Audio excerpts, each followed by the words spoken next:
moment, 160 million Chinese are older than 60 years old. So more than the total population of Japan. In Japan, we got the population of 128 million last year. So although the percentage of Chinese elderly population is not so big, but the absolute number of Chinese elderly population is huge. And we expected the elderly population will increase to more than 350 million by the year 2050. So that will be the huge increase of the China's elderly population. So by that time, India will be the largest populated country in the world, but China will remain as a country with the largest elderly population in the world. So that's, and also Chinese population will become older compared to the American population. So at this moment, the American population in general is older than Chinese, but then quite soon, around the year 2040 or 2035, Chinese will be much older than the American. But of course, at this moment, the total fertility rate in America is 2.1, is the highest among all the OECD countries. But China's total fertility rate is only about between 1.5 to 1.8. So the China fertility is much lower compared to the American ones. So that's the age structure. Then some words about the urbanization. By the end of 2008, more than 600 million mainland Chinese are classified as urban residents. The rate in the year 2000 was 36%. So it means every year there will be 1 percentage point of Chinese are transferred from the rural population to an urban population. So roughly speaking, every year there will be 13 million Chinese farmers become urban residents. So that's also very rapid urbanization process happening in China. So we can see the percentages. But once again, I remind you that you should be careful about the definition of the urban and the rural. But usually this kind of the urbanization only counts those people living in the urban areas longer than half a year. So many of these kind of temporary migrants are excluded from this calculation. If we put all these migrants, rural-urban migrants, into the calculation, the China's urban percentage of the urban population will be even higher than that figure. So the rapid growth of the China's urban population, on the one hand, is the result of China's rapid economic development. On the other hand, is also caused by the China's government policy or development strategy to urbanize China. Because for a long time, the Chinese government purposely restricted the development of bigger cities, like that in Shanghai, Beijing, or these kind of bigger cities. For a long time, Chinese government encourages the development of small or medium-sized cities. But over the last 20 years, the Chinese government changed their mind. So they treated the rapid urbanization as one of the very efficient way for the poverty alleviation. So also at that time, the government encourages the development of the bigger cities. So that's make all the cities, like in Shanghai, the population of Shanghai grow very, very fast. In the year 1980, or in the year 1985, or even the year 1990, the total population in Shanghai is something like 14 million. At this moment, the native Shanghainese, or the people hold Shanghai's household registration status, it means they are regarded as Shanghai citizens. So it's remained more or less the 14 million. But in Shanghai at this moment, there are 6 million migrants living in Shanghai. Among that 6 million, 4 million of them have been in Shanghai longer than 1 year. So it means this kind of urbanization strategy really makes these kind of bigger cities even bigger.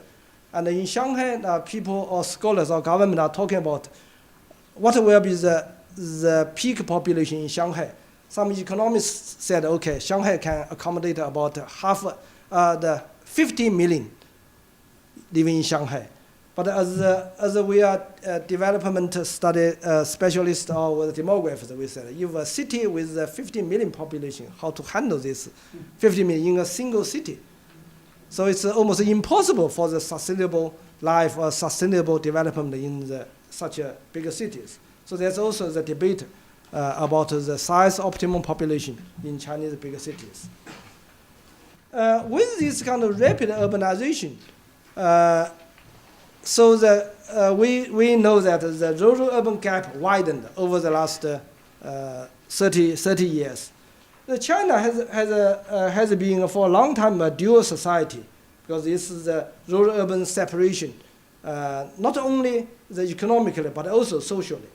So industrialization at the time put a priority on heavy industry. So that's at the cost of the development of rural areas. Then over the last 30 years, with the rapid development of urban economy, then the income gap between rural and urban widened and widened. At this moment, the nominal wage difference between urban and rural population is 3.1 to 1. So it means the urban residents earn 3 times the income compared to rural population. On the other hand, if we including all these kind of the privileges or subsidies in housing, in education, in Medicare, in the social welfare systems, then the ratio between urban to the rural could be more than 4. It means the urban, they get 4 times the income on the welfare compared to rural areas. So this has become a real big issue in China for the future development. Yeah. Then I already mentioned the rural-urban migration. At this moment, the rural-urban migration migrants amounted to at least 140 million at this moment. Some estimations said now about 200 million rural population are now working in the urban area or in the coastal area. So this maintains its momentum, were maintained even with the economic downside over the last 2 years, but these kind of migrants, especially the migrant workers, still they remain in the urban area, in the coastal areas. But of course, how to integrate these rural migrants into the urban mainstream society is become bigger societal issue in China. Because in China, as I mentioned, that's the rural-urban separation. The migrants, they're working in the urban area, but they do not enjoy the same social welfare, the education right, entitlement, or other these kind of the basic rights in China's urban areas. So these are big issues. So that's what we can say. The Chinese cities are divided. In China, we have the 550 million permanent urban residents with 140 million migrants. So this is the separate, the city is divided. The one city, we got 2 systems or 2 words at this moment in China. Yeah. Then another major issue worthwhile to mention is China's the sex ratio at birth in selected years. I will talk to this. This has become a serious issue in China. Before 1982 or something, we can say that before the third population census, more or less the birth rate at birth, sex ratio at birth is more or less at the same, at the normal range. But we can see that the ratio increase year by year. At this moment, the sex ratio at birth is around 120. So it means every 100 baby girls, there will be 120 baby boys.